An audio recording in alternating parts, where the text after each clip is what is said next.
4000 سال پہلے دنیا کا ایک عظیم شہر بابل، آج کا عراق، لیکن اس وقت کا عالمی مرکز تہذیب، یہ وہ زمانہ تھا جب انسانیت گہرے اندھیرے میں ڈوبی ہوئی تھی۔ لوگ آسمان کے چمکتے ہوئے سورج کو خدا مانتے، چاند کے پیچھے جھکتے اور ٹمٹماتے ستاروں کے آگے سجدہ کرتے۔ زمین پر نمرود جیسا جابر بادشاہ حکومت کر رہا تھا، اپنی طاقت کے نشے میں یہ تک کہتا تھا کہ میں خدا ہوں۔ اسی گمراہی، اسی ظلم اور اسی شرک کے اندھیروں میں ایک ایسا بچہ پیدا ہوا جس نے پوری دنیا کے نقشے کو بدل دینا تھا، اور وہ تھے حضرت ابراہیم علیہ السلام۔ السلام علیکم، آپ دیکھ رہے ہیں ہسٹری نالج، ماضی کی وہ دنیا جو آپ کو آج کی حقیقت سے جوڑتی ہے۔ جاننا چاہتے ہیں کہ وقت نے انسانیت کے ساتھ کیا سلوک کیا؟ تو ابھی ہمارے چینل کو سبسکرائب کریں تاکہ ایسی معلوماتی ویڈیو آپ تک وقت پر پہنچتی رہے۔ لوگ بت تراشتے اور پوجا کرتے تھے، سورج، چاند اور ستاروں کو خدا مانتے تھے، زمین پر طاقتور حکمرانوں کو خدائی صفات کا حامل سمجھتے تھے۔ زندگی میں ظلم، ناانصافی اور گمراہی عام تھی۔ اس وقت کا سب سے بڑا بادشاہ نمرود بن کنعان تھا، جسے قرآن مجید میں بھی ذکر کیا گیا ہے۔ الم تر الی الذین حاج ابراہیم فی ربہ ان آتاہ اللہ الملک، کیا آپ نے اس کو نہ دیکھا جس نے ابراہیم علیہ السلام سے ان کے رب کے بارے میں جھگڑا کیا، اس لیے کہ اللہ نے اسے بادشاہت دی تھی۔ نمرود خود کو خدا کہلواتا تھا، رعایا کو مجبور کرتا تھا کہ وہ اس کے سامنے جھکیں۔ بڑے بڑے معبد، ٹیمپل بنوائے جہاں سورج اور بتوں کی پوجا کی جاتی۔ اس کی سلطنت بابل سے شام اور دیگر علاقوں تک پھیلی ہوئی تھی۔ مورخین بیان کرتے ہیں کہ نمرود کے دربار میں نجومیوں نے خبر دی، جلد ہی اس بستی میں ایک ایسا بچہ پیدا ہوگا جو تمہاری خدائی کو چیلنج کرے گا، تمہارے بتوں کو توڑ دے گا اور تمہارے مذہب کو باطل قرار دے گا۔ یہ سن کر نمرود خوف زدہ ہو گیا۔ اس نے حکم دیا کہ اس سال جتنے بھی بچے پیدا ہوں ان پر کڑی نظر رکھی جائے، اور کئی روایات کے مطابق 9 مولود بچوں کو قتل کرنے کا بھی حکم دیا گیا تاکہ وہ بچہ زندہ نہ رہے۔ اسی ماحول میں حضرت ابراہیم علیہ السلام کی پیدائش ہوئی۔ بعض روایات کے مطابق ان کی والدہ نے انہیں چھپایا تاکہ بادشاہ کے سپاہی انہیں قتل نہ کریں۔ چند مفسرین لکھتے ہیں کہ ان کی پیدائش ایک غار میں یا پوشیدہ جگہ ہوئی اور کچھ عرصہ وہیں محفوظ رہے۔ قرآن مجید میں اللہ تعالیٰ ارشاد فرماتا ہے وَإِذَا قَالَ إِبْرَاهِيمُ لِأَبِيهِ آزَرَ أَتَتَّخِذُ أَصْنَامًا آلِهَةً، اور جب ابراہیم علیہ السلام نے اپنے باپ آزر سے کہا کیا تم بتوں کو معبود بناتے ہو؟ یہاں پر ایک بات سمجھنی ضروری ہے کہ آزر کون تھے، والد یا چچا؟ یہ نقطہ مفسرین کے درمیان اختلافی ہے۔ ظاہر ہے قرآن مجید میں لفظ ابی ہی اس کے باپ نے آیا ہے۔ کچھ مفسرین کہتے ہیں کہ آزر حضرت ابراہیم علیہ السلام کے والد تھے، جبکہ کچھ مفسرین اور مورخین کہتے ہیں کہ حضرت ابراہیم علیہ السلام کے والد کا نام تارح یا تارخ تھا، اور آزر دراصل ان کے چچا یا خاندان کے بڑے کا نام تھا۔ عربی میں بعض اوقات چچا کے لیے بھی ابن، باپ کا لفظ استعمال ہوتا ہے۔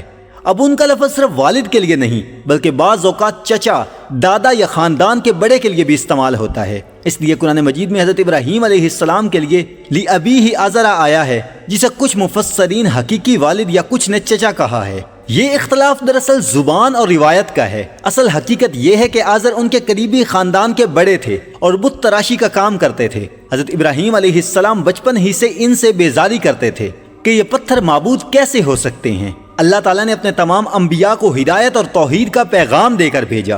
انہی برگزیدہ ہستیوں میں حضرت ابراہیم علیہ السلام بھی تھے، جنہوں نے اپنی قوم کو باطل معبودوں سے نکالنے کے لیے نہایت ہی حکمت اور دلیل کے ساتھ دعوت دی۔ بابل کے لوگ سورج، چاند اور ستاروں کی پرستش کرتے تھے، اور انہی عقائد کو سامنے رکھ کر حضرت ابراہیم علیہ السلام نے ان سے مکالمہ فرمایا۔ اللہ تعالیٰ قرآن مجید میں ارشاد فرماتا ہے فَلَمَّا جَنَّ عَلَيْهِ اللَّيْلُ رَأَىٰ يَا كَوْكَبًا قَالَ هَٰذَا رَبِّي فَلَمَّا أَفَلَ قَالَ لَا أَحِبُّ الْفَائِلِينَ، اور پھر جب رات نے اسے ڈھانپ لیا تو اس نے ایک ستارے کو دیکھا اور کہا یہ میرا رب ہے، لیکن جب وہ غائب ہو گیا تو کہا میں ایسے غائب ہونے والے کو پسند نہیں کرتا۔ یہ الفاظ دراصل مناظرانہ تھے۔ حضرت ابراہیم علیہ السلام جانتے تھے کہ اللہ کبھی غائب نہیں ہوتا، وہ صرف اپنی قوم کو سوچنے پر مجبور کرنا چاہتے تھے۔ قرآن مجید میں اللہ تعالیٰ ارشاد فرماتا ہے پھر جب چاند کو نکلتے ہوئے دیکھا تو کہا یہ میرا رب ہے، لیکن جب وہ ڈوب گیا تو کہا اگر میرا رب مجھے ہدایت نہ دیتا تو میں ضرور گمراہوں میں ہو جاتا۔ یہ بھی ایک حکیمانہ سوال تھا، جو خود ڈوب جائے وہ دوسروں کو سہارا نہیں دے سکتا۔ پھر جب سورج کو نکلتے دیکھا تو کہا یہ میرا رب ہے، یہ سب سے بڑا ہے، لیکن جب وہ بھی غروب ہو گیا تو کہا اے میری قوم، میں ان سب سے بیزار ہوں جنہیں تم اللہ کا شریک ٹھہراتے ہو۔ آخر میں حضرت ابراہیم علیہ السلام نے کھلا کھلا اعلان کیا انی وجہت وجہی للذی فطر السماوات والارض حنیفا وما انا من المشرکین، میں نے یکسو ہو کر اپنا رخ اس ذات کی طرف کر لیا جس نے آسمانوں اور زمین کو پیدا کیا، اور میں مشرکوں میں سے نہیں ہوں۔ امام ابن کثیر رحمۃ اللہ علیہ فرماتے ہیں یہ سب دراصل مناظرہ تھا۔ حضرت ابراہیم علیہ السلام شروع دن سے مواحد تھے۔ امام راضی فرماتے ہیں انہوں نے یہ انداز اس لیے اپنایا کہ قوم خود اپنی آنکھوں سے دیکھے جو چیز فنا ہو جائے وہ خدا نہیں ہو سکتی۔ امام قرطبی رحمۃ اللہ علیہ فرماتے ہیں یہ ایک منطقی طریقہ تھا، ایک ایک کر کے تمام باطل معبودوں کو رد کیا اور آخر میں اللہ کی وحدانیت کا اعلان کر دیا۔ بابل کے لوگ ستاروں اور سیاروں کی پوجا کرتے تھے، ان کے ہاں نجوم اور آسمانی طاقتوں پر یقین بہت زیادہ تھا۔ حضرت ابراہیم علیہ السلام نے ان کے سامنے وہی دلیل رکھی جو ان کے مذہب کا مرکز تھی، اور فرمایا کیا یہ تمہارے رب ہیں؟ لیکن یہ تو ڈوب جاتے ہیں۔ یوں وہ ان کے باطل عقائد کو انہی کے دلائل کے ساتھ رد کرتے گئے۔ حضرت ابراہیم علیہ السلام کی زندگی کا ایک پہلو تاریخ اور روایات میں یہ بھی بیان کیا گیا ہے کہ ان کے والد یا چچا آزر بت تراشتے اور بیچتے تھے۔ ایک دن انہوں نے حضرت ابراہیم علیہ السلام سے کہا کہ یہ بت بازار میں لے جاؤ اور انہیں فروخت کرو۔ بعض کتب میں یہ واقعہ اس طرح آیا ہے کہ حضرت ابراہیم علیہ السلام نے ان بتوں کو بازار لے جانے کے لیے ان کے سروں میں رسی ڈالی اور انہیں گھسیٹتے ہوئے بازار کی طرف لے گئے۔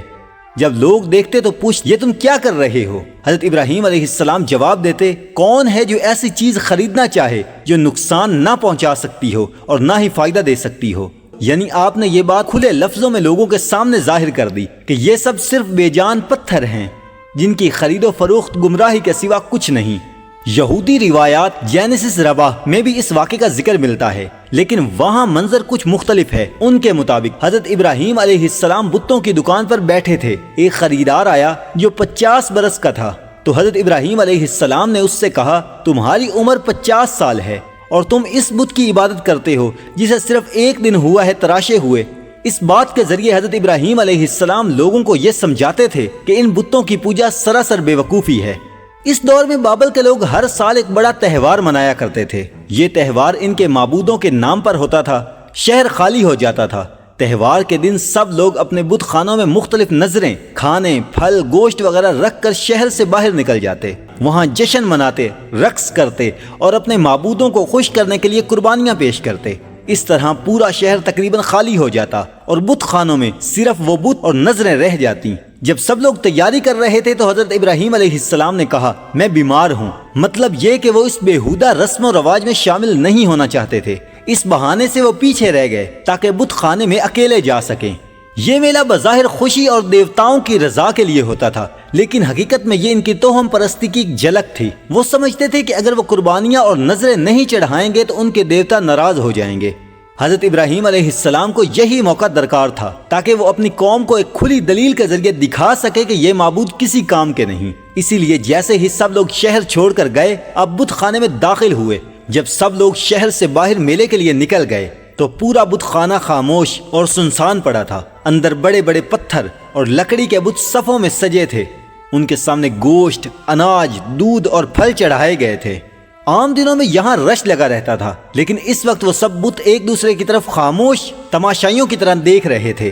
حضرت ابراہیم علیہ السلام اطمینان سے اندر داخل ہوئے اور ان بتوں کو دیکھتے ہوئے مسکرائے، پھر طنزیہ انداز میں کہا تم کیوں نہیں کھاتے؟ یہ تمہارے لیے رکھے گئے ہیں مگر تم کچھ کھا ہی نہیں سکتے۔ سورۃ الصافات کی آیت نمبر 91 میں اس کا اشارہ ہے ما لکم لا تنطقون۔ پھر فرمایا تم کیوں نہیں بولتے؟ اس کے بعد حضرت ابراہیم علیہ السلام نے کلہاڑا اٹھایا اور ایک ایک بت کو توڑنا شروع کیا۔ کوئی زمین پر گرا، کوئی ٹکڑے ٹکڑے ہوا، کسی کی گردن الگ ہوئی، کسی کے ہاتھ ٹوٹ گئے۔ یہ عمل صرف توڑ پھوڑ نہیں تھا بلکہ ایک واضح دلیل تھی کہ یہ بت اپنے آپ کو بھی نہیں بچا سکتے تو دوسروں کا کیا فائدہ کریں گے۔ تمام بتوں کو توڑنے کے بعد حضرت ابراہیم علیہ السلام نے سب سے بڑے بت کو یوں ہی کھڑا رہنے دیا، پھر وہی کلہاڑا اس کے کندھے پر لٹکا دیا، جیسے کہ سب کو یہ پیغام دیا کہ اگر پوچھے گے تو کہوں گا یہی بڑا بت باقی سب کو توڑنے والا ہے۔ جب لوگ میلے سے واپس آئے تو یہ منظر دیکھ کر حیران رہ گئے۔ ان کے معبود جن کے لیے وہ اتنی عقیدت رکھتے تھے زمین پر گرے پڑے تھے۔ ان کی حالت دیکھ کر وہ دہل گئے اور چیخنے لگے یہ کس نے ہمارے خداؤں کے ساتھ سلوک کیا؟ کچھ نے کہا ہم نے ایک نوجوان کو ان کے بارے میں بات کرتے سنا تھا، وہ ابراہیم ہے۔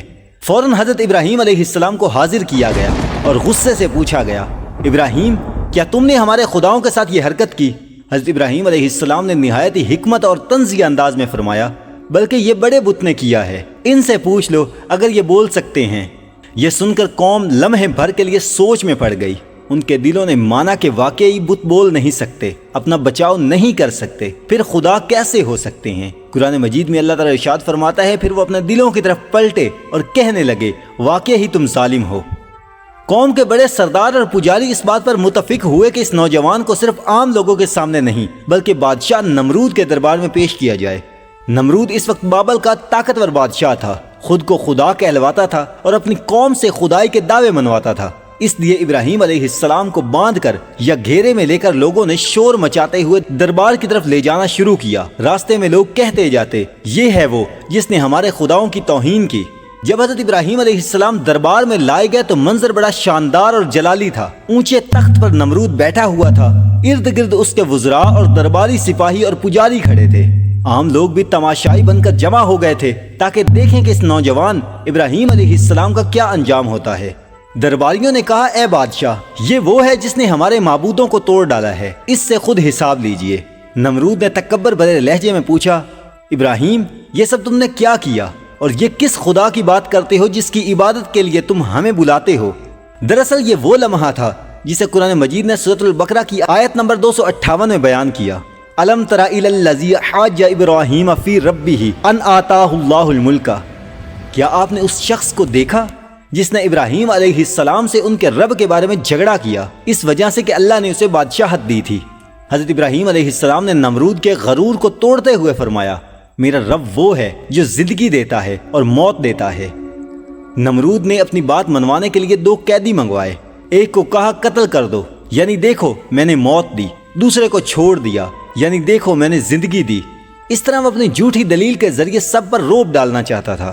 حضرت ابراہیم علیہ السلام کی دوسری دلیل، حضرت ابراہیم علیہ السلام نے نہایت حکمت سے فرمایا، میرا رب وہ ہے جو سورج کو مشرق سے نکالتا ہے، اور اگر تو خدا ہے تو اسے مغرب سے نکال کر دکھا۔ یہ سن کر نمرود بالکل لاجواب ہو گیا۔ قرآن مجید فرماتا ہے، کافر حیران اور ساکت رہ گیا۔ دربار میں مکمل سناٹا چھا گیا۔ وزیروں اور پجاریوں نے نظریں جھکا لیں۔ لوگ سرگوشیوں میں کہنے لگے، یہ نوجوان سچ کہہ رہا ہے۔ لیکن نمرود اپنی سلطنت اور تکبر کے نشے میں ایسا نہیں تھا کہ فوراً حق کو قبول کر لے۔ اس نے اپنی ہزیمت کو چھپانے کے لیے غصے کا سہارا لیا۔ اگر یہ ہمارے معبودوں کو توڑتا ہے اور ہماری خدائی کا انکار کرتا ہے تو اس کے ساتھ ایسا سلوک کرو کہ لوگ عبرت پکڑیں۔ نمرود اور اس کے سرداروں نے فیصلہ کیا کہ حضرت ابراہیم علیہ السلام کو زندہ جلایا جائے۔ قرآن مجید میں اللہ تعالیٰ ارشاد فرماتا ہے، قالوا حرقوہ وانصروا آلہتکم ان کنتم فاعلین، یعنی انہوں نے کہا اس کو جلا دو اور اپنے معبودوں کی مدد کرو اگر کچھ کرنا چاہتے ہو۔ نمرود نے اعلان کیا کہ ابراہیم علیہ السلام کو آگ میں جلایا جائے۔ حکم ہوا ہر شخص لکڑیاں لائے تاکہ ایک بڑی آگ کی تیاری کی جائے۔ سرداروں نے لکڑیاں لائیں، عام لوگ بھی اپنے اپنے حصے کی لکڑیاں ڈھیروں میں ڈالتے گئے۔ عورتیں بھی پیچھے نہ رہیں۔ بعض عورتیں بیمار تھیں، انہوں نے نظر مانی کہ اگر ہم صحت مند ہو گئیں تو ابراہیم علیہ السلام کو جلانے کے لیے لکڑیاں ضرور لائیں گی۔